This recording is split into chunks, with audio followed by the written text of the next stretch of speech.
Good day to you guys, thank you for tuning in and watching this video. My name is Tony and I'm bringing you the first in what is hopefully a kind of weekly series for thumb culture, where I'm going to be looking at games old, new, good and bad, and just spewing out a few of my thoughts about them. So as you can see, we've got the game Shadow of the Colossus playing in the background here, and you're probably thinking, you know, it's an old game, what are we talking about Shadow of the Colossus for? More specifically, what I want to talk about is the HD remixes that are kind of coming out. It's kind of like a real big kind of retrofitting thing that's coming out in the games industry at the moment. Lots and lots of franchises are getting HD remasters, including Shadow of the Colossus. It's coming out with a pack with Ico as well. So I just want to talk about the good and bad points that I think that is happening with all these HD remasters.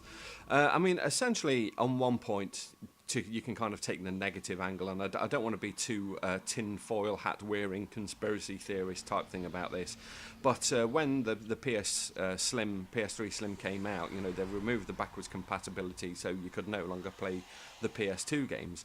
And the reason for this at the time, I remember Sony was saying, oh, no one's actually playing PS2 games, everyone's buying PS3 games now, there's no point as we can reduce the cost of the system.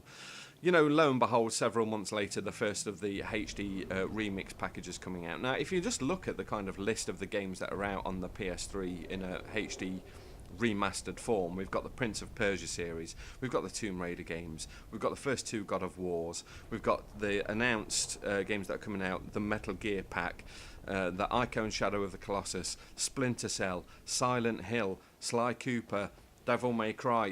The list goes on and on and on, and I just kind of think it's almost like a little bit of a cash-in.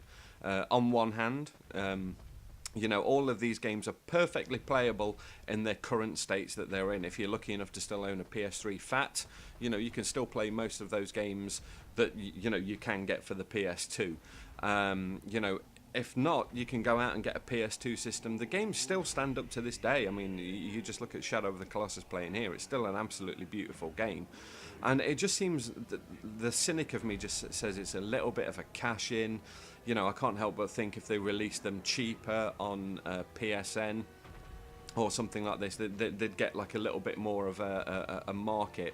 I don't know whether it's just like the games industry as a whole is getting like a little bit tired that we've got to kind of like go back and re-release the entire PS2 collection. And if you're anything like me, I've got quite a vast PS2 collection of games already, and of course I don't have to go out and buy the HD remixes, which you know, it's the choice of everybody.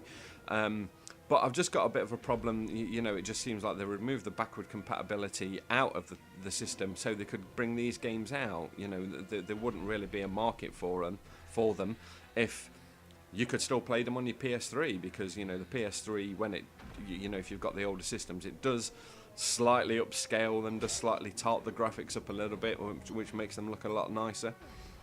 So, you know, it's kind of, the argument's kind of there, and I know it's just being picky about it all and everything like this, but I just can't help but feel a bit cynical about it. But on the plus points, there's always a plus point with every argument. There's good and bad to it all, and trying not to be too old and cynical or anything about it. The plus points with them is that, of course, we have new gamers joining the gaming hobby every single day. You know, I'm sure there are lots of young kids out there, 10, 12, whatever it is, that have received a PS3 system. They haven't actually had the opportunity to play any of these games. So for them to go back and catch up on some all-time classic games, and I mean just that list that I reeled off at the start, you know, the God of War games, Shadow of the Colossus, the recently announced Devil May Cry stuff that's coming out, you know, they are still absolutely fantastic games. As I mentioned before, they still stand up today, and with a bit of spit and polish, a bit of a HD kind of shine to them, you know, I'm sure they're all going to look great. It'll be enjoyable going back and playing them all again. I mean, me personally, with the announcement at E3 that the Metal Gear Solid games were going to be remastered. Funnily enough, only Metal Gear 2 and Snake Eater, as well as the PSP version of Peace Walker. They haven't done Metal Gear Solid 1, which I'm just assuming is because you can buy it from the PS Store anyway. I'm really excited about that coming out. I don't own a PSP. I'm feeling absolutely gutted that Peace Walker is out there and I'm not able to play it. So the news that was coming in a HD remastered form I was really, really happy about. I just can't help but think if a more sensible thing to do would, if you're going to do the HD remasters, do them properly. If you're going to do them, make them really, really good. Bring them out in a real nice box. Put documentaries on there, such as the making of the game, and put artwork on there, such as all the preliminary designs for the characters, the levels, all this kind of thing. Include it with a soundtrack. You know, put something in there that's going to incentivize to go out and buy it. Make it a real kind of homage to the game, rather than just like a quick kind of HD tart up, if you like. If they put some love and care and attention and everything like that into it, I've got absolutely no problems with the HD remasters at all. I just think that just slapping it out as a bare bones type release, I don't know. It's just a little bit cheap. It's just a little bit. The idea just doesn't sit with me.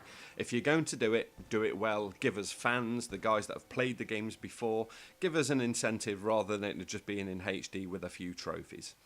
So anyway, I'm going to kind of wind it up here. It's just a real quick video. I just want to give a shout out to Paul from Thumb Culture. Thank you for sitting with me on Twitter and just sharing some of these ideas. If you've come to this video via another source, go and check out Thumb Culture's website, which is www.thumb-culture.com. Let us know any of your thoughts, and hopefully I'll see you again this time next week. This is Tony signing out. Goodbye.